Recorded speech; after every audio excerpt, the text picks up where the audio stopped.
à fait évoqué le problème du sommeil, en sachant que les écrans et le sommeil, il y a de toute façon un point commun. Donc, comme vous l'avez dit, voilà la présentation. Je reviendrai à plusieurs reprises sur le petit sigle que vous avez là, qui est CAUSE, donc collectif surexposition écran. Et je vous invite à aller sur le site qu'on essaye de mettre à jour très régulièrement et qui vous donnera de nombreuses informations et qui recoupe évidemment de nombreuses informations que je vais vous donner aujourd'hui.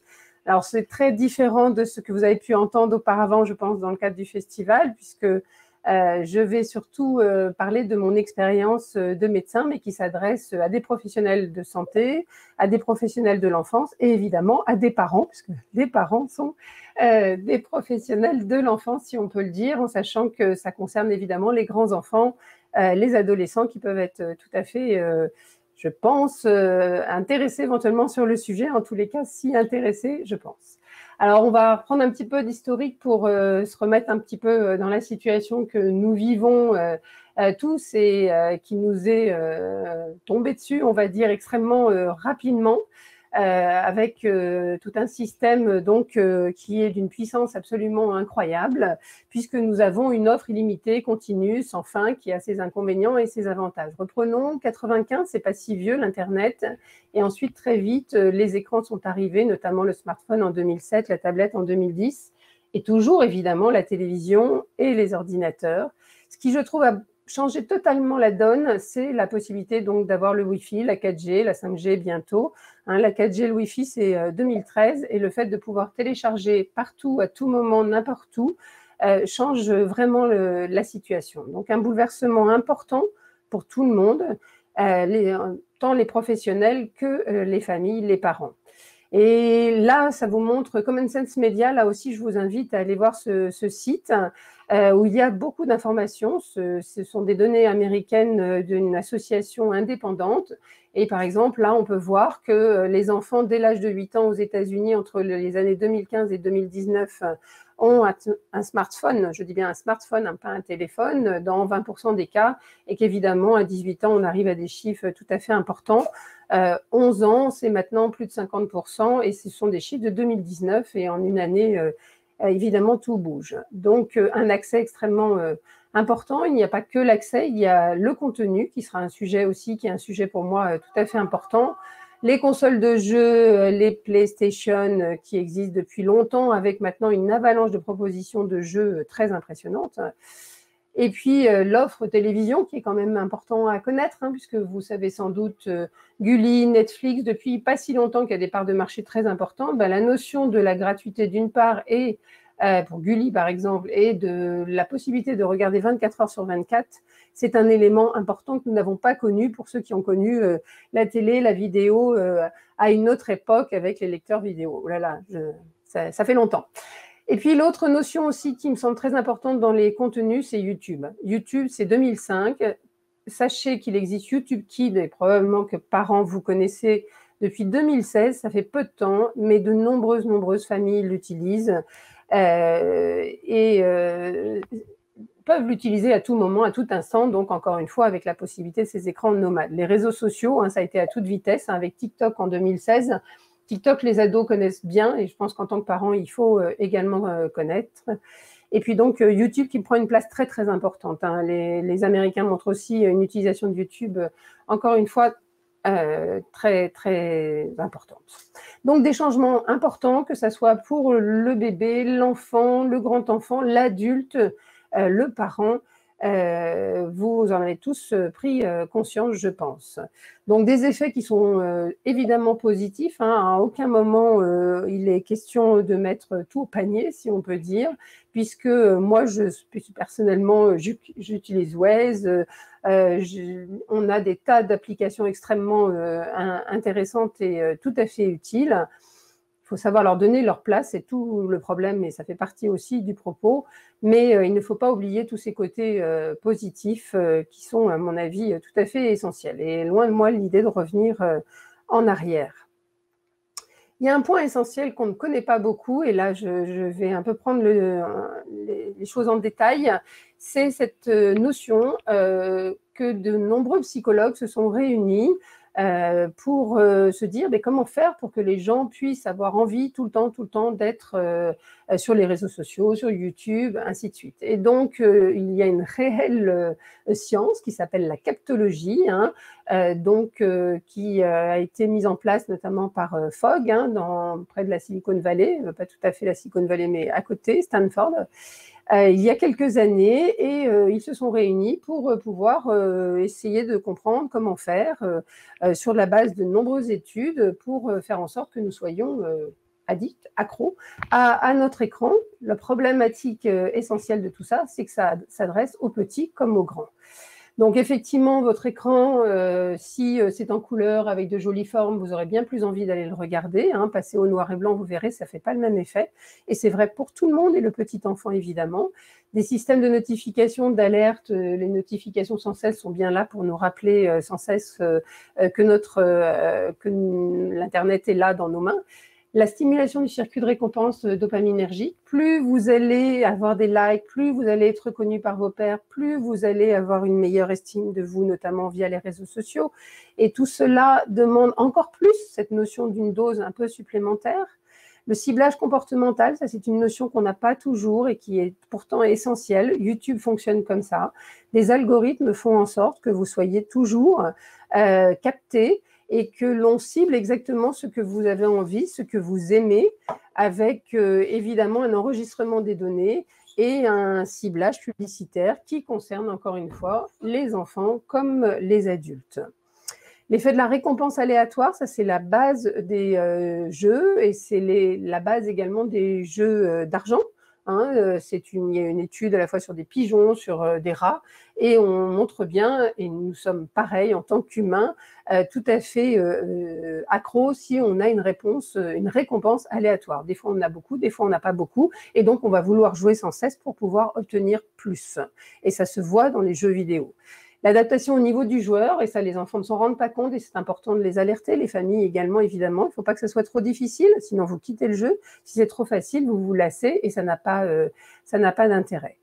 Incitation à ne pas quitter le jeu, hein, le fameux scroll, de ne pas quitter le réseau social, ça ne s'arrête jamais. De même, les séries, vous avez sûrement expérimenté cette situation. Vous regardez une série et elle s'enchaîne d'office, vous n'avez même pas besoin de vous lever. Hein. C'est l'exploitation de notre inertie qui fait qu'on n'a même pas besoin de bouger pour que le deuxième épisode passe. Et ça, par exemple, aussi, les enfants sont très accros à ça, c'est que quand on va quitter le jeu parce qu'il est l'heure d'aller manger ou autre, il sera écrit sur le jeu « mais t'en vas pas, t'as encore tellement de choses à faire et tu risques de tout perdre de tout ce que tu as fait ». Donc un enfant, un grand, un petit, évidemment, il ne va avoir aucune envie de partir. Donc voilà, c'est une notion importante. Nous sommes dans ce système-là et ça s'adresse à tout le monde, les petits comme les grands. La captologie, et c'est chaque jour des réseaux sociaux, aux jeux vidéo, à YouTube également, et notamment, on l'a dit aussi, ce ciblage publicitaire qui sera une réalité également pour l'enfant, qui aura les jouets, les jeux qui l'intéressent en fonction de là où il va se retrouver. Et puis, il faut savoir aussi que nos enfants sont quand même, en plus d'avoir des algorithmes selon leur goût, les contenus sont aussi des contenus particuliers qui sont étudiés pour que, et c'est la réalité, hein, ça fait froid dans le dos quand on le dit, mais ce sont des contenus qui, pour certains dessins animés, sont faits exprès pour que l'enfant soit capté. C'est-à-dire des sons rapides, stridents, des images qui vont très vite, des émotions qui sont également très difficiles à digérer pour l'enfant, soit des tristesses, soit de gaieté, mais qui vont trop vite et qui ne comprend pas, notamment le tout petit. Et cette notion de rapidité le capte encore plus. D'ailleurs, si vous regardez un enfant, regardez ces images qui vont si vite, il ne bouge pas. Il n'y a aucune image au niveau du bas de son visage et ses yeux sont plantés dans l'écran et il ne bouge plus. Et on peut voir du coup des enfants regarder d'autres enfants jouer ou des dessins animés inadaptés qui vont très vite mais qui vont l'hypnotiser complètement, ou même regarder, par exemple, j'ai vu des enfants regarder des voitures qui sortaient d'un garage sans cesse, mais comme l'image se reproduit sans cesse rapidement, eh bien ils restent hypnotisés. Et puis, donc, les contenus, tout est fait pour nous capter, et puis le temps, évidemment, hein, qui n'est pas le point le plus important, mais qui en découle de cette captologie, hein, nous y passons un temps fou, et notamment les adultes. Vous voyez cette notion de 5 heures par jour hors travail, je dis bien, c'est tout à fait important. Nos journées font toujours 24 heures depuis qu'Internet est là, et donc c'est une des problématiques. Et les ados, évidemment, les enfants, ils passent également beaucoup de temps. Et là, il y a une notion que vous voyez, c'est Common Sense Media, je vous en parlais tout à l'heure, que vous pouvez tout à fait, c'est accessible à tous, hein, pour avoir ces données. Ils font le 0-18 ans, et là, vous avez des temps pour les 8-12 ans de 4 heures par jour, 6 heures presque par jour, et des 13-17 ans, 7 heures, voire 8h30 par jour. Ça date de 2019, c'est aux États-Unis. En France, on n'en est pas si loin, mais on n'a pas de données bien précises. Il y a cette notion dont on ne parle pas beaucoup en France, mais qui est très nette et qui existe en France.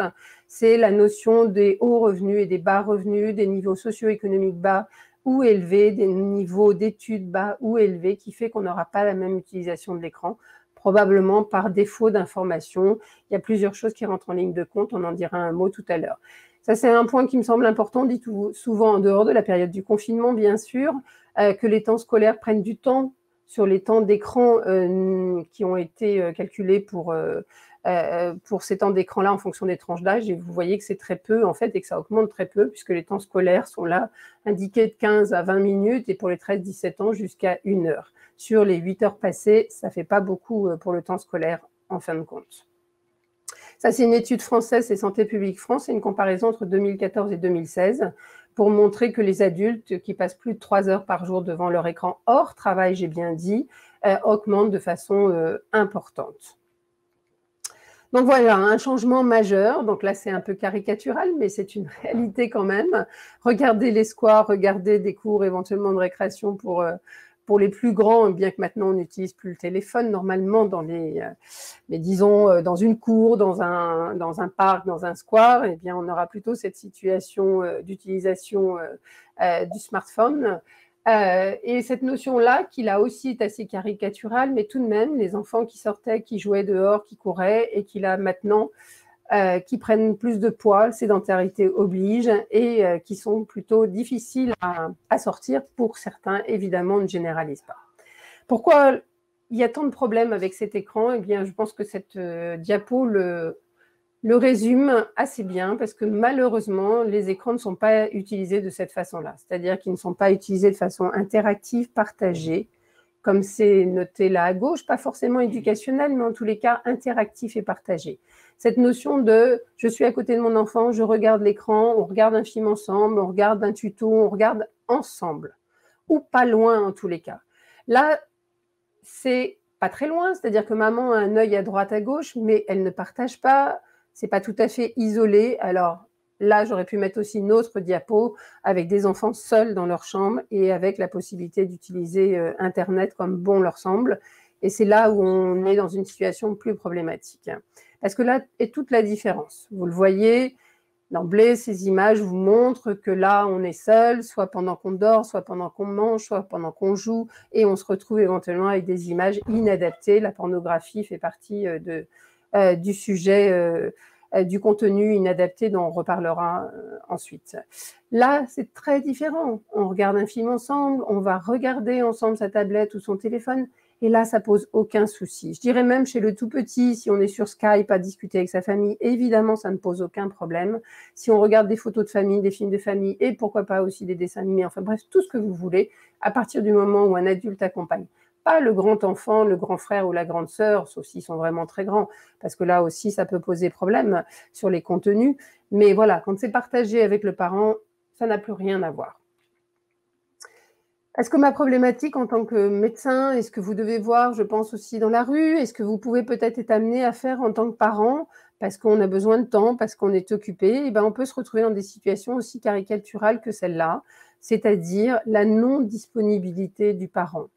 Et ça pose un gros souci, et on peut se faire avoir extrêmement rapidement dans son quotidien. Parce qu'on travaille, parce qu'on a besoin d'aller regarder son iPhone pour une raison XY, notamment parce qu'on aime les séries, parce qu'on est sur les réseaux sociaux, peu importe la raison. Mais ce qui est sûr, c'est que quand l'enfant est là, on a besoin d'une disponibilité à part entière. Et ces situations-là, elles posent problème si elles sont répétées. Malheureusement, elles sont répétées dans certaines familles, évidemment, hein, c'est pour chaque famille peut se reconnaître ou non, évidemment, hein, mais en tous les cas, si on tombe dans ce piège-là, on va au-devant de soucis importants que je constate en tant que pédiatre, et notamment chez le tout petit. Parce que les besoins de l'enfant sont toujours les mêmes, ils n'ont pas changé, quelle que soit la présence de cette fameuse télévision, de cette connexion multiple, les parents ont changé. Nous avons changé, tous. Les grands-parents ont changé aussi. Et donc, méfiance, parce que vos petits-enfants, tout petits, les bébés, les enfants, ont des besoins qui sont évidemment identiques. Pour l'instant, ils n'ont pas changé. Donc, comme nous, parents, nous avons changé dans notre attitude à être sur notre écran également, eh bien, il faut se rappeler de ces interactions qui sont indispensables. Alors là, c'est peut-être spécifiquement pédiatrique, mais je pense que les parents se reconnaissent en sachant que quand on a un petit enfant, eh bien, il a besoin de sourire, d'imitation, d'un langage qui n'aura un sens que si il est adressé et qu'il est associé à un geste. En fait, on apprend à parler d'abord dans les yeux, en se regardant, et puis au fur et à mesure en échangeant, et puis on va élaborer également, améliorer sa motricité fine par le jeu, évidemment. Et donc, si la télévision est allumée, si l'écran fait écran à ces interactions au fur et à mesure de la journée, pas une fois dans la journée, 10 fois, 20 fois, 30 fois, où papa, maman sont occupés, où mamie est occupée, parce que je vois des grands-parents aussi également assez accros à leur téléphone ou à un autre écran. Et donc, du coup, les interactions ne seront pas bonnes et surtout, l'enfant ne va pas explorer autour de lui de la même façon. Parce que quand il va grandir, il va y avoir la télé éventuellement allumée, éventuellement il va y avoir une tablette qui va être à sa disposition. Ça arrive, et plus vite qu'on ne croit, parce que l'enfant aime ça, parce que je vous rappelle que la captologie est toujours derrière tout ça, et donc il ne pourra pas explorer le monde correctement, parce que pour apprendre à jouer, il faut apprendre à jouer en 3 dimensions, et pas en 2 dimensions comme on pourrait le faire sur un écran. D'autre part, on a besoin d'explorer ces 5 sens. On ne peut pas apprendre non plus qu'avec la vue et l'ouïe. Tout est important. Donc tous ces points-là font qu'il faut avoir une attitude extrêmement prudente quant à la présence de l'écran quand un petit enfant est là. Parce que tous ces petits moments sont essentiels. C'est comme ça que l'on apprend. Alors, vous voyez, les Allemands, ils sont forts. Hein. Quelle est la dernière fois où vous avez parlé à votre enfant? C'est quand même puissant comme message. Mais c'est une situation qui, malheureusement, peut exister tellement l'adulte également a changé et n'est pas disponible. Il est pris dans un engrenage et qu'il fait qu'il aura des réponses pauvres. Oui, oui, bien, d'accord, d'accord. Alors que l'enfant le sollicite, l'appelle, veut lui parler, et ainsi de suite, et de façon répétée, ça pose évidemment souci. Donc ces conséquences, vous l'avez compris, pour moi, elles sont importantes. Elles peuvent être faibles dans le sens, voilà, on vit très bien avec, et plutôt positives d'ailleurs quand la famille est informée, quand les enfants et les adultes partagent, comme on l'a dit tout à l'heure, quand l'enfant est plus grand, parce qu'au-delà de 6 ans, on peut avoir un intérêt évidemment à s'informer, à échanger, à avoir des tas de choses importantes. Par contre, il y a de nombreuses familles, malheureusement, et je pense que pour les personnes qui travaillent dans le milieu de l'enfance, il y a une nécessité à informer beaucoup, parce qu'on voit des retentissements qui sont à tendance négative. Et alors, une des raisons, en tous les cas, pour lesquelles des parents qui ne sont pas des mauvais parents, contrairement à ce que je peux parfois entendre, vont donner l'écran facilement à leur enfant, eux-mêmes, évidemment, ont besoin de temps, on l'a dit, pour utiliser leur écran, pour leurs réseaux sociaux, pour les séries, ce que vous voulez.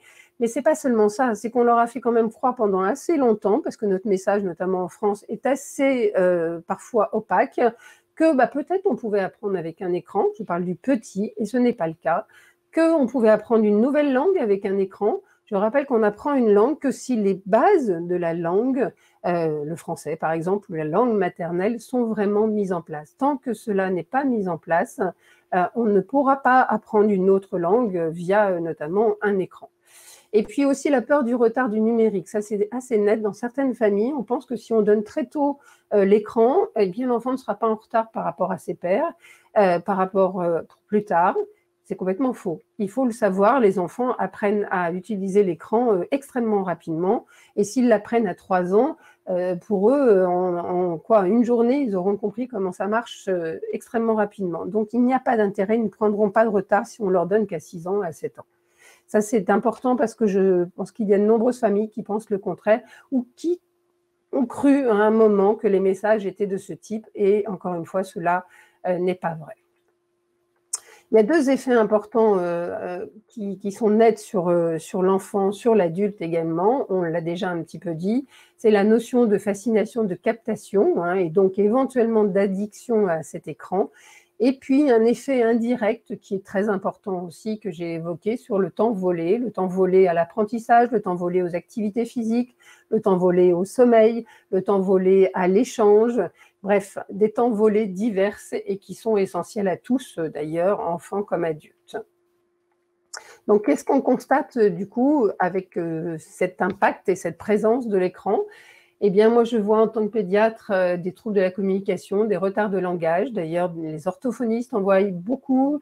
Les institutrices, je pense, si certaines nous écoutent, sont souvent très alertées, notamment en petite section de maternelle, moyenne section, avec des enfants qui ont des troubles des interactions, des enfants qui ont un langage plaqué, ils vont dire plusieurs fois des mots de Disney, ou Sam le pompier, répéter ces mots, ou des écholalies de certains mots. Des comptines qui répètent, où on reconnaît l'air d'une chanson qui a été écoutée des milliers de fois probablement. Je vois des enfants qui ne disent quasiment aucun mot, papa, maman peut-être, ils ont 3 ans, et puis ils vont vous faire 1, 2, 3, ou ils vont vous dire les couleurs en anglais, ou ils vont vous faire l'alphabet. On rappelle, l'alphabet, c'est 5 ans, c'est 6 ans, c'est sûrement pas 2 ans, 3 ans. Et en fait, ils n'ont rien appris du tout, ils n'ont fait que répéter comme des perroquets. Et ça, c'est un point important parce que les familles sont parfois très fières que leur enfant sache compter en anglais ou connaisse l'alphabet. Donc, il faut remettre les choses dans l'ordre. On apprend d'abord à parler dans la langue maternelle, avec sa langue maternelle, quelles que soient ses capacités dans une autre langue, notamment le français, c'est pas le problème. Vos parents, parlez à vos enfants dans la langue que vous dominez, et ensuite l'enfant pourra apprendre une autre langue sans aucun problème. Il n'a pas besoin de l'écran. Et donc ça, c'est un constat personnel, c'est un constat de beaucoup de professionnels de santé de la petite enfance, et ce n'est pas qu'un constat de terrain, c'est aussi les études. Et ça, c'est des choses qui sont assez peu connues, parce qu'on n'en parle pas assez, à mon avis, en France. Il y a de nombreux auteurs. Alors, il y a un système en médecine qui s'appelle la publication médicale, qu'on appelle aussi PubMed. Et donc, il y a de nombreux auteurs, là, par exemple, des Canadiens. Je voulais vous en faire part pour vous montrer à quel point il y a beaucoup de travaux sur le sujet. Et on est à plus de 1500, 2000 études de par le monde sur l'impact des écrans. Et là, vous voyez par exemple une étude canadienne sur près de 900 enfants publiée en 2019, que pour chaque tranche de 30 minutes de temps d'écran supplémentaire, 49% d'augmentation du risque de retard de langage que j'évoquais sur le langage. Une autre étude, là, 2400 enfants, c'est aussi canadien, ça date de 2019, tout ça est récent, il y en a des plus anciennes, et là qui montre également sur des tests cognitifs, des tests de langage, qui explorent aussi les fonctions exécutives, la résolution de problèmes, qui montrent que quand le temps d'écran est élevé lors d'une première évaluation, par exemple à 2 ans, le test cognitif se révèle plus mauvais lors de la seconde évaluation, c'est-à-dire à 36 mois, à 3 ans. Et de même, cela est vrai quand à 3 ans, le temps d'écran était élevé. À 5 ans, l'enfant aura des tests cognitifs de moins bonne qualité. 119 enfants, des tout petits, 21 mois, vous voyez, parce qu'évidemment, les enfants se retrouvent devant les smartphones très tôt. En France, pas encore, mais c'est en train de venir à toute vitesse. J'ai des enfants dès l'âge de 6 mois, 7 mois qui vont se retrouver devant l'iPhone pour différentes raisons. Et donc, aux États-Unis, la Common Sense Media vient de sortir les chiffres pour les 0-8 ans. Donc ça aussi, vous pouvez le voir. Et donc, les petits-enfants sont avant 2 ans déjà devant les écrans. Et donc, plus de 2 heures d'écran par jour, un ASQ, c'est un test utilisé par les Canadiens et les Américains, montre que le langage sera de mauvaise qualité. Voilà pour les études sur le langage. La télévision est encore très souvent allumée. En France, on aime bien voir la télévision allumée, on ne la regarde pas, mais on l'entend, on écoute les informations de loin.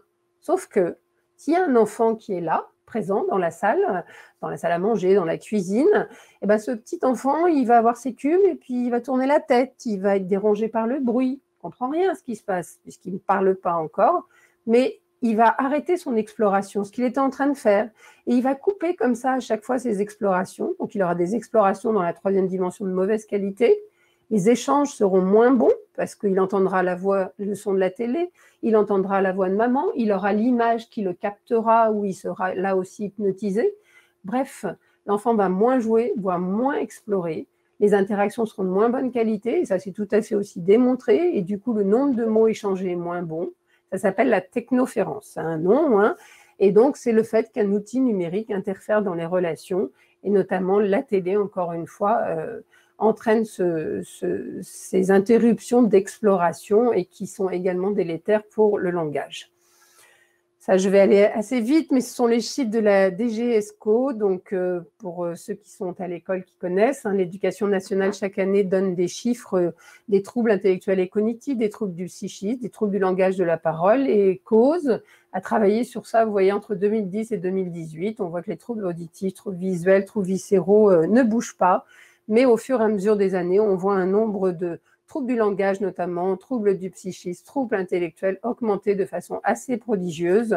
D'ailleurs, vous avez là sur cette diapo l'augmentation. Hein, en 8 ans environ, il semble qu'en France, c'est des chiffres français, on n'a pas beaucoup d'études épidémiologiques en France, mais là, ce sont des chiffres qui montrent 94% d'augmentation en 8 ans du langage, des troubles du psychisme, plus de 50%, et des troubles intellectuels et cognitifs, plus de 25%. Alors, peut-être les perturbateurs endocriniens, peut-être des tas de choses, mais nous, on se pose la question de la place de l'écran dans ces troubles. En tous les cas, une partie de ces troubles sont sûrement aggravés. À l'origine, on ne sait pas. Voilà, une hypothèse.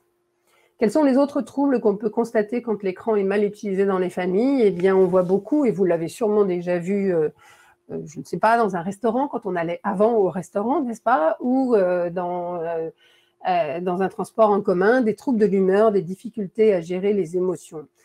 C'est vraiment un on-off, c'est assez horrible cette petite diapo là de ce petit enfant, mais c'est tout à fait ça. Vous donnez un écran à un enfant qui a pris l'habitude de se calmer avec, il se calmera très très bien avec, vous l'enlevez, il fera la crise et il ne comprendra pas. Il n'a pas appris à gérer ses émotions. Parce que tout petit déjà, on lui a donné. Et les enfants de 18 mois, 2 ans, ne sont pas faciles. On le sait tous si on a eu des enfants de cet âge-là. Et donc, si l'écran s'interpose et est utilisé pour gérer ses difficultés, ses frustrations, ses colères, sa fatigue, ce que vous voulez, ses tristesses et autres, eh bien, on aura des situations difficiles parce que l'enfant ne pourra plus s'en passer et l'utilisera sans cesse pour se calmer. Et ça commence aussi très, très tôt. Et ça aussi, ça a été étudié, hein, ce n'est pas seulement un constat de terrain. Vous voyez un indice de self-régulation chez les tout petits enfants, les Américains, sur des cohortes énormes, 7400 enfants, hein, ça a été publié en 2014, c'est pas si vieux, M. Radetzky a beaucoup travaillé sur ça, et donc montre là aussi, vous vous en doutez, que plus il y a de l'écran, par exemple à 9 mois, et plus les risques de savoir gérer ses émotions seront difficiles. Une autre étude, là aussi, australienne, 2018, là aussi récente, c'est les petits-enfants. Plus le temps de média est bas à 2 ans, meilleur est le score de self-régulation, le score d'émotion, en fait, à 4 ans. Donc, un mauvais score de self-régulation à 4 ans est aussi associé à plus d'écran, plus de télévision à 6 ans. Quel est l'autre retentissement très important que l'on voit beaucoup et qui touche tout le monde, les adultes compris d'ailleurs? Le sommeil. Le sommeil, c'est vraiment un point essentiel parce que ça touche l'humeur, ça touche les apprentissages, ça touche la mémorisation. Bref, c'est absolument essentiel, évidemment, d'avoir un bon sommeil, à la fois en quantité et en qualité. Et donc, les enfants ont un retentissement sur les deux, à la fois la quantité, l'endormissement est plus tardif, ils se couchent plus tard, parce qu'on sait qu'il y a un effet de la lumière bleue, hein, ce qui est assez différent de l'écran télévision, qui est un peu plus loin, qui n'a pas le même impact que l'iPhone ou la tablette. Et donc, l'écran utilisé avec cette lumière bleue va entraîner, notamment, on le sait, une inhibition de cette sécrétion de la mélatonine, cette hormone qui nous permet de nous endormir. En fait, je dis aux enfants, d'ailleurs, votre cerveau croit que vous êtes encore le jour et donc il n'est pas l'heure de se coucher. Et donc, l'endormissement va être décalé d'au moins 1 heure, 2 heures, si l'écran est utilisé très près d'ailleurs. forcément, puisqu'on parle d'écran nomade. Il y a ce que l'on regarde, évidemment, le contenu excitant, les dessins animés qui vont vite, les vidéos qui vont vite, les réseaux sociaux qui vont aussi vous capter, hein, et qui vont faire qu'évidemment, il y aura un retentissement sur l'endormissement. Et puis, la qualité donc, de ce sommeil va être aussi perturbée, évidemment, si l'écran est disponible, puisqu'il y aura des notifications, on va se réveiller, on va aller regarder ce qui se passe sur les réseaux sociaux en pleine nuit, et ça, c'est pas une invention. Les ados, s'ils ont l'écran disponible, ils n'arriveront pas à se retenir. Il y aura toujours un moment, il y aura eu un souci quelconque, et ils iront voir ce qui se passe. Ça, c'est net. Donc, à la fois sur la qualité, la quantité, et ça concerne tout le monde. Et vous, adultes aussi, peut-être, vous êtes concernés. Nos ados sont évidemment très concernés par cette problématique. Et s'il y a un point sur lequel il ne faut pas lâcher, c'est au moins le sommeil pour éviter cette situation de trouble des apprentissages, de la mémorisation, de l'humeur, voilà, qui est importante. Évidemment, là aussi, il y a des études nombreuses. Donc là, une étude parce que très impressionnante, 125 000 enfants, hein, ce qu'on appelle une méta-analyse, c'est-à-dire qu'on a repris plusieurs études et qui montrent une corrélation entre l'utilisation des médias portables avant le coucher, encore une fois, ce retard d'endormissement, et la quantité qui sera insuffisante de sommeil, la qualité de sommeil qui sera mauvaise et un endormissement exagéré en cours de journée, c'est-à-dire ces ados, par exemple, ou même les adultes, peut-être en ont fait expérience, du coup de barre de la fin de matinée, voire de la nécessité pour certains ados de faire une sieste l'après-midi, ce qui évidemment va tout décaler. On est dans les 6-19 ans pour cette étude. Quels sont les autres retentissements que l'on voit et qui sont également étudiés? Eh bien, celui, on l'a évoqué tout à l'heure, sur la motricité fine, sur le jeu, sur l'utilisation de ses mains. Et ça, c'est important pour les maîtresses, évidemment, par exemple, hein, puisque l'écriture, hein, on voit très souvent des enfants en difficulté pour tenir leur crayon, par exemple. Ça aussi, ça a été exploré et bien étudié, c'est déjà maintenant assez ancien, ça date de plusieurs années, 2005, et on a mis en évidence ce qu'on a appelé le déficit vidéo, déficit de transfert. Rachel Barr, et pas qu'elle, mais toute une équipe américaine ont travaillé sur la façon dont les enfants apprenaient et se sont rendus compte que pour un objectif donné via la vidéo ou via la réalité, les résultats n'étaient pas les mêmes. C'est-à-dire, parce que ça peut être important à comprendre, les expériences sont les suivantes. On prend un jouet, on le cache sous un coussin dans une pièce, et il y a deux groupes. Soit les enfants regardent directement dans la pièce ce que la personne est en train de faire, de cacher ce fameux jouet sous le coussin, par exemple, et un autre groupe d'enfants regarde la même scène, mais via la vidéo, avec la même forme d'écran. Et en fait, tous les enfants retrouvent l'objet caché quand c'est regardé dans la réalité, mais toujours avec cet aspect comme si c'était un écran, mais ça n'en est pas un carré, en fait, une ouverture sur la pièce. Et par contre, ceux qui ont regardé via la vidéo, eh bien, seulement 50% de ces enfants retrouvent l'objet. On retrouve la même chose aussi avec des tâches complexes. Si on apprend par exemple à ratisser avec des mots associés, si on a appris via la vidéo, eh bien le rendu est moins bon. On a oublié les mots, la mémorisation est moins bonne, ainsi de suite. Faire un puzzle en 3D, c'est pas du tout la même chose que de le faire avec son doigt sur l'écran, comme vous voyez des enfants qui vont très bien surfer avec leurs doigts papillons, mais qui n'arriveront pas à reprendre les 3 mêmes pièces qu'ils ont vues sur l'écran en 2D dans leurs mains. Ils ne seront pas capables d'en faire quoi que ce soit. Donc, il y a bien un déficit de transfert et donc une incapacité à apprendre correctement, et on doit encore une fois apprendre en 3D. C'est à la base, ces travaux-là, notamment des messages de l'Académie américaine de pédiatrie qui dit « pas d'écran avant 2 ans ». En 2006 aussi, les Allemands déjà s'inquiétaient, par exemple, ça c'est une étude allemande, je ne sais pas si c'est très visible, mais bon, qui montrait qu'il y avait un retentissement sur la motricité fine. Les dessins des enfants de 5-6 ans, donc on voit en haut exposé à moins d'1 heure de télévision par jour, et vous voyez en bas, et c'est notre petit bonhomme de cause que nous avons retrouvé là, des dessins d'enfants de 5-6 ans qui sont exposés à l'époque, là en 2006, c'était la télévision à plus de 3 heures par jour. Si on a du temps volé au dessin, à l'écriture, eh bien forcément, on ne va pas observer autour de soi de la même façon les gens, leur habit, et on ne va pas avoir la même dextérité également en utilisant son crayon, ce qui sera problématique pour, évidemment, plus tard, notamment pour l'école. On a aussi des effets sur les troubles de l'attention, avec ou sans hyperactivité.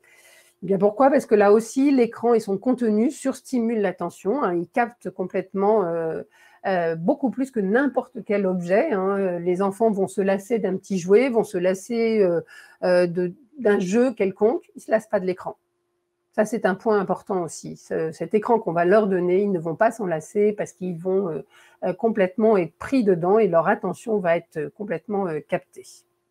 Et quand vous avez été complètement aussi pris dans notamment par exemple avant d'aller à l'école le matin et que vous êtes totalement concentré sur cet écran, et bien après il sera très difficile de mettre en place ce qu'on appelle la concentration, vraiment l'attention volontaire et pas seulement l'attention première quand on arrivera à l'école pour se concentrer.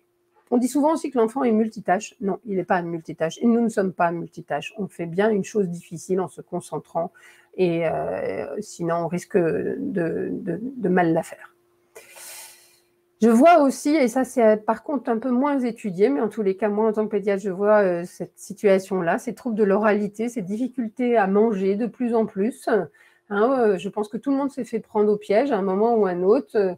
Quand on regarde un écran, quand un enfant regarde un écran, il ouvre la bouche. Nous-mêmes, on peut manger, un ado ou autre, un enfant ou un adulte peut se retrouver à manger, à se remplir sans même s'apercevoir de ce qui se passe. Et pour bien manger, moi je dis souvent aux parents, c'est pas avoir quelque chose dans la bouche, c'est d'abord sentir, regarder, toucher, et après on met dans la bouche. C'est ça vraiment manger.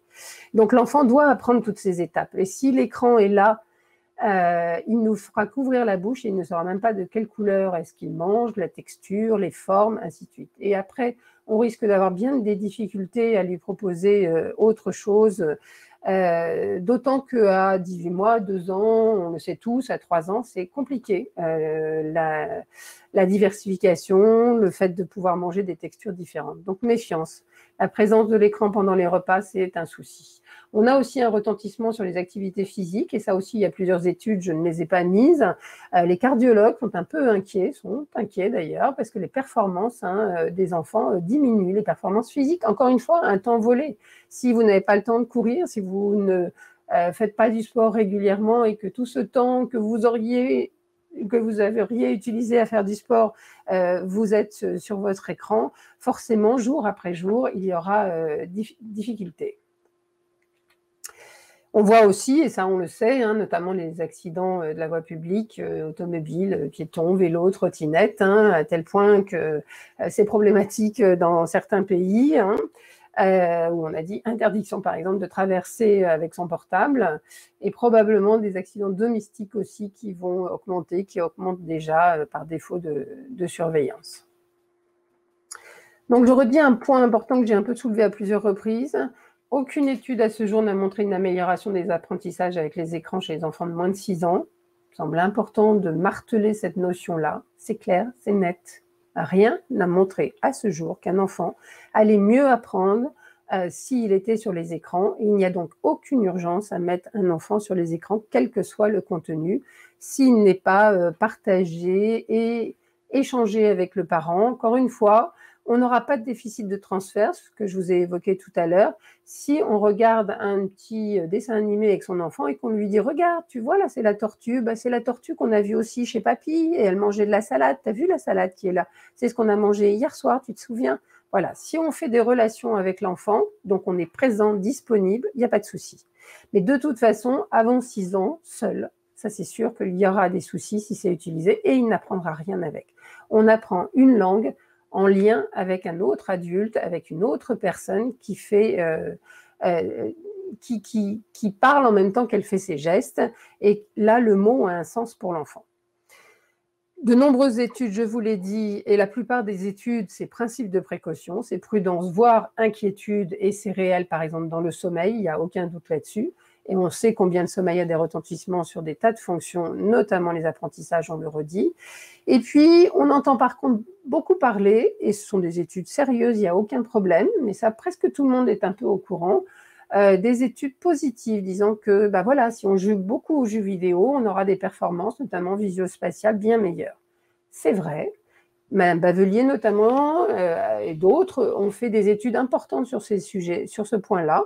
C'est vrai chez des grands joueurs, c'est-à-dire des joueurs qui jouent beaucoup, des adultes jeunes ou des adolescents âgés, et ce sont toujours des études pour l'instant en laboratoire, et ça concerne 10 à 20 personnes, des groupes de 10 à 20 personnes.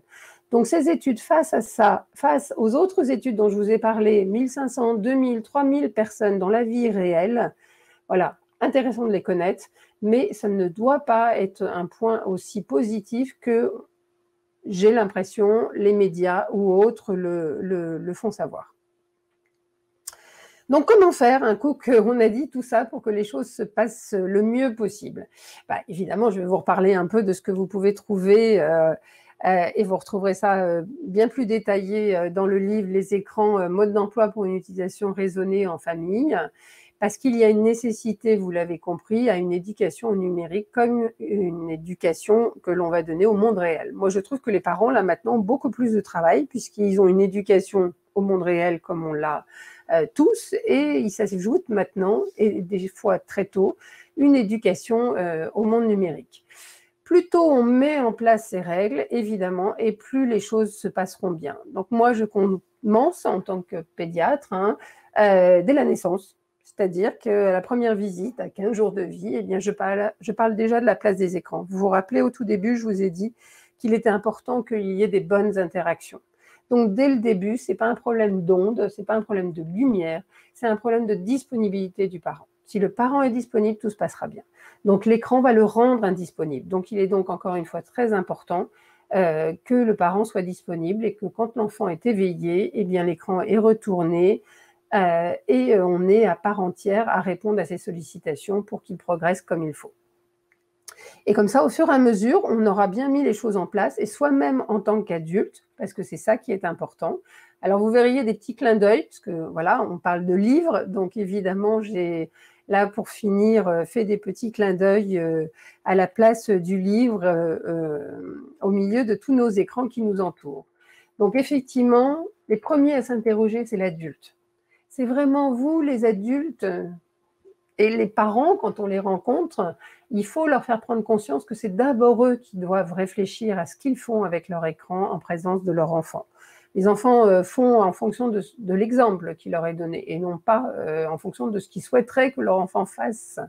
Il faut donner l'exemple, et il faut aussi soi-même se dire, voilà, il y a des temps, un moment important où là, mon écran, mon téléphone, ma télévision est éteinte parce que je veux être en relation vraie avec mon enfant, et notamment pour le tout petit, mais ça sera vrai aussi pour le plus grand, qui ne veut pas que vous lui répondiez oui, d'accord, voilà. Il faut être présent et répondre à ces sollicitations. Donc vous, les adultes, vous, les parents, vous devez vous poser ces questions et savoir comment vous gérez votre propre écran. Là encore, un petit clin d'œil sur la place des livres au milieu de nos écrans. Donc, il faut s'autoriser à dire non. L'éducation, bienveillance et fermeté, c'est les messages que j'essaye de donner, parce que plus on aura donné des limites, et encore une fois, l'adulte s'est questionné lui-même sur ce qu'il fait, et plus les choses se passeront bien. De la même façon qu'on va donner des limites pour d'autres activités, quel que soit l'âge des enfants. Donc, commencer tôt la gestion des écrans, c'est essentiel. L'adulte donne les règles. Je redis souvent pour les plus grands, par exemple, que l'écran, il appartient à l'adulte, et c'est donc lui qui doit gérer cet écran, et qu'il n'appartient pas a priori à l'enfant, ni le prix du forfait, ni l'écran qui a été acheté. Que le temps d'écran n'est pas obligatoire, qu'on peut très bien passer une journée à regarder un bon film, d'aller regarder des tutos, d'aller regarder un youtubeur, évidemment, et le lendemain, il n'y a pas d'écran parce qu'on va sortir et on va faire autre chose. Que le parent doit se dire qu'il y a des priorités, c'est essentiel, et donc lui s'est posé lui-même des questions sur son utilisation, et donc va faire en sorte que son enfant, petit et grand, ait les activités les plus importantes, et la base importante évidemment du petit, c'est le langage. Après, les discussions qui doivent être réelles, des vraies discussions à table notamment, on en dira un mot après. L'activité physique, on l'a dit, combien c'est inquiétant pour les adultes également, les problèmes de sédentarité, d'obésité. D'ailleurs, on étudie, beaucoup d'études sont faites sur la sédentarité et l'obésité via le temps d'écran. Donc c'est bien une réalité que ça vole des temps d'activité physique. Les activités manuelles, les activités quotidiennes familiales qui doivent être également partagée, qui est importante, et c'est là où on va apprendre des tas de choses, les sorties, hein, les repas en famille, le sommeil, le sommeil, le sommeil, encore et encore. Donc, je dis aussi souvent aux parents, protégez votre enfant comme dans la vraie vie. Et ça, c'est une notion aussi qui est importante à redire. Les parents pensent que quand physiquement l'enfant est sous le même toit, on est tous dans la maison, l'enfant est dans sa chambre, dans la maison, tout va bien, en sécurité. Pas du tout. S'il a un accès à Internet et qu'il a l'écran seul dans sa chambre, il n'est pas en sécurité. Ce n'est pas vrai. Il a accès à tout ce que... Évidemment, si on n'a pas fait de contrôle parental, si on n'a pas discuté auparavant, enfin bref, dans la situation qui est quand même malheureusement la plus fréquente, l'enfant est seul dans sa chambre avec des accès libres à tout ce que l'on veut, que ce soit de la violence, de la pornographie et autres. Et donc, si physiquement, il est protégé, parce qu'il est sous le même toit et qu'il n'est pas dehors dans la rue à minuit, eh bien, moralement, psychologiquement, il n'est pas protégé. Donc, la sécurité de votre enfant également est sous votre toit et que l'Internet est un monde à part entière dans lequel on doit avoir des règles. Encore un petit clin d'œil à l'effet du livre et à l'effet de la télévision sur nos cerveaux, n'est-ce pas? La durée passée sur les écrans, c'est important, c'est pas le principal. On peut passer 3 heures, 4 heures sur une journée, tout dépend ce qu'on y a fait, comment on l'a fait, avec qui, ce qu'on a déjà dit, le partager.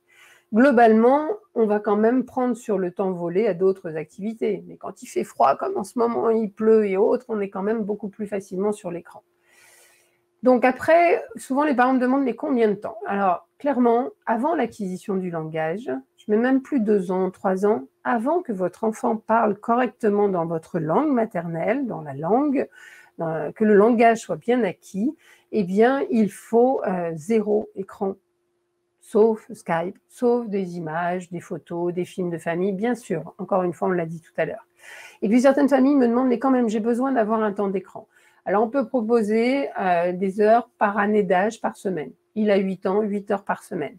Donc on va faire un bon film de 2 heures, et puis demain, il n'y en aura pas. Et puis après-demain, il y aura un jeu vidéo, puis après, il y aura YouTube. Enfin bref, on se fait un compte et certains enfants, ça les aide. Certains parents aussi ont besoin de cette notion-là. Voilà, c'est un plus. En tous les cas, ce qui est important à retenir, avant 3 ans, en tous les cas, avant l'acquisition du langage, 0 écran, c'est préférable.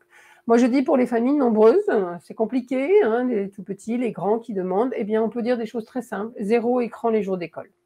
C'est simple. Quand c'est simple pour les parents et pour les enfants, c'est beaucoup plus facile à entendre. C'est difficile au début et puis ça passe. Et puis on se rattrape le week-end ou bref, on va se retrouver à faire d'autres choses tout simplement parce que les enfants n'aiment pas s'ennuyer, donc ils finissent par faire autre chose. Ils ressortent les puzzles, ils ressortent des bouquins, ils font de la cuisine avec vous, ainsi de suite. La notion du temps d'écran et la notion du temps réel, c'est compliqué. Parfois, il y a certains enfants qui ont besoin d'un minuteur parce qu'une heure de jeu vidéo et une heure réelle, c'est pas la même chose. Très souvent, quand on arrête, ils pensent que ça fait 10 minutes qu'ils jouent alors que ça fait bien une heure. Si les plus jeunes, s'il y a 5 ans, 6 ans, on souhaite que son enfant soit sur l'écran, eh bien ça doit être des petites sessions et ça doit toujours avoir un début, une fin. C'est important que l'enfant sache quand ça commence, quand ça finit. Et comme on l'a dit, ce temps n'est pas obligatoire. Quand vous êtes dans des difficultés, certaines familles sont déjà dans des difficultés de gestion de l'écran, eh bien je trouve que une chose importante qui peut vraiment aider au début, c'est sortir. Alors même quand il fait froid, on peut sortir, hein, bien couvert. Maintenant, on peut sortir plus longtemps, sur un périmètre plus important. Et quand l'enfant est dehors et que votre écran est dans votre poche, hein, votre portable, eh bien, au fur et à mesure, il va regarder les petits oiseaux, vous allez jouer au ballon, il va regarder ce qui se passe autour de lui. Et c'est des fois plus facile, évidemment, que de rester chez soi où on va se retrouver à vouloir aller regarder l'écran. Encore un petit clin d'œil pour les livres et les écrans. Et puis un mot sur le contenu, j'en ai dit un mot tout à l'heure, mais tout de même, intéressez-vous à ce regard de vos enfants. C'est important, comme on pourrait s'intéresser à ce que nos enfants lisent, eh bien il faut regarder. J'ai beaucoup de parents qui ne savent pas que leur enfant joue, par exemple, n'est-ce pas, vous l'avez reconnu peut-être pour ceux qui connaissent, à Fortnite, qui ne savent pas que leur enfant est sur TikTok, qui ne savent pas à quel jeu, donc encore une fois, ils jouent, qui ne savent pas quel âge le jeu est autorisé, parce que les grands-parents l'ont acheté, ou parce que l'oncle l'a acheté, ou parce qu'ils n'ont pas été regardés, tout simplement.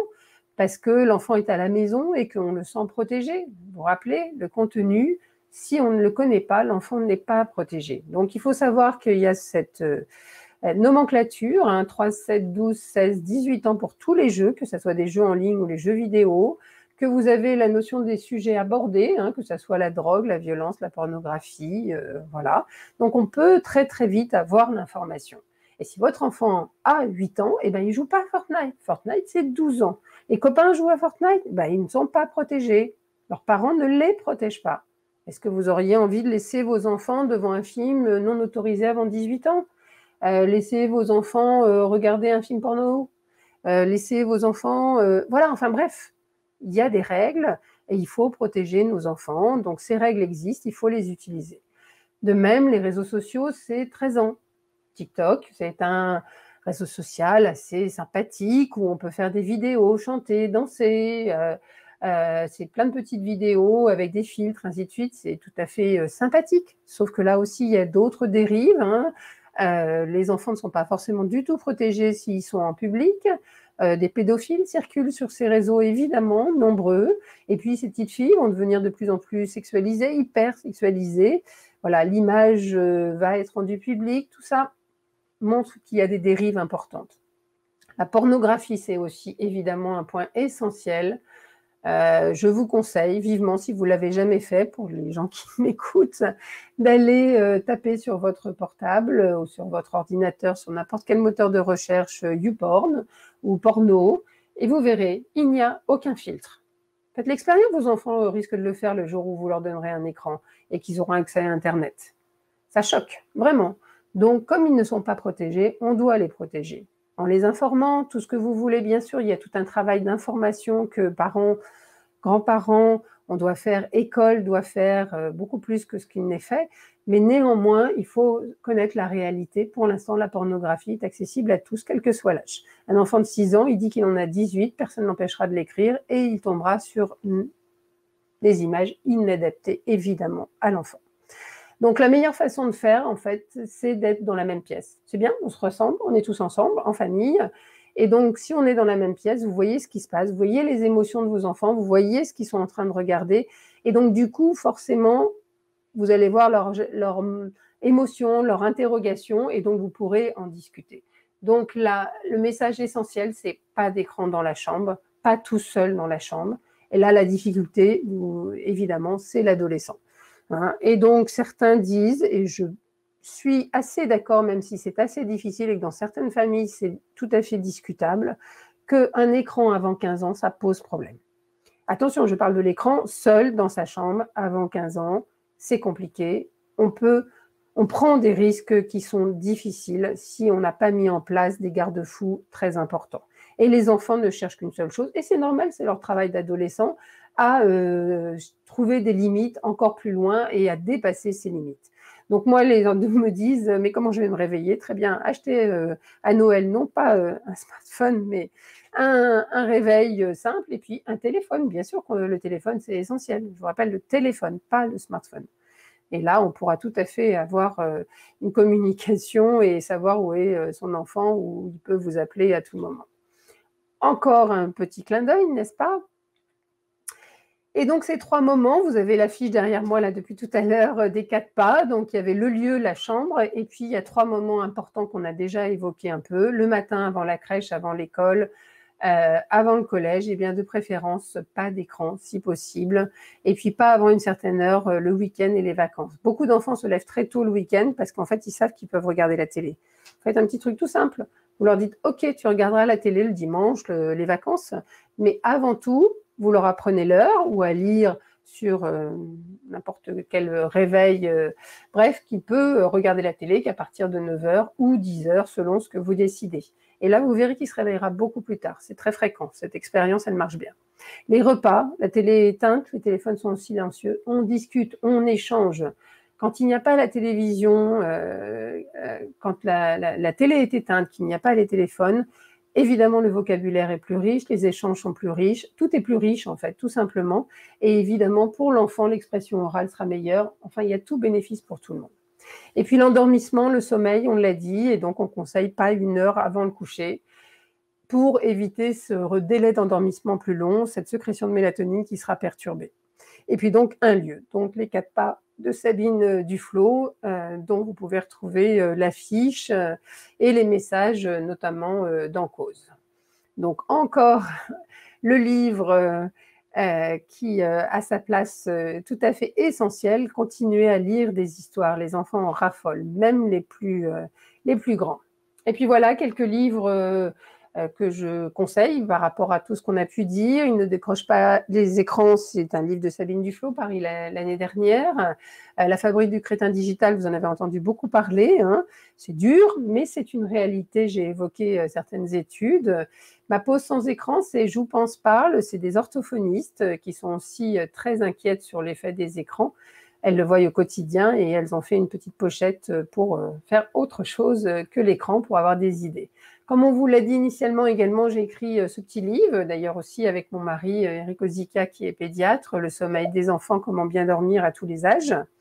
Et puis, il y a un calendrier familial chez Hatier qui reprend aussi la problématique des écrans avec plein de données à l'intérieur, en plus du calendrier, évidemment. Dernier point, Cause, donc je vous recommande d'aller voir sur le site. Vous pouvez nous écrire, vous pouvez nous demander éventuellement si certaines personnes sont intéressées pour des interventions, des conférences. Inscrivez-vous, c'est gratuit et ça nous permet d'avoir un maximum de personnes. On est plus de 3500 adhérents pour essayer de se faire entendre, pour essayer de donner une information qui soit la plus honnête, la plus juste auprès des familles et même auprès évidemment des décideurs politiques, institutionnels, pour lesquels on a parfois beaucoup de mal à faire passer ces messages. Vous avez aussi des affiches, comme vous le voyez, et donc beaucoup de données avec des témoignages de professionnels, de parents, des détails sur les études que je vous ai citées. Il y a une bibliographie aussi. Vous retrouverez les effets, par exemple l'explication détaillée sur la technoférence, également sur le déficit vidéo, déficit de transfert. Bref, on a essayé d'être le plus informatif possible, en sachant que notre seul conflit d'intérêt, c'est l'enfant. Nous n'en avons pas d'autre. Donc, nous essayons d'être évidemment le plus honnête possible entre notre expérience de terrain et également la littérature.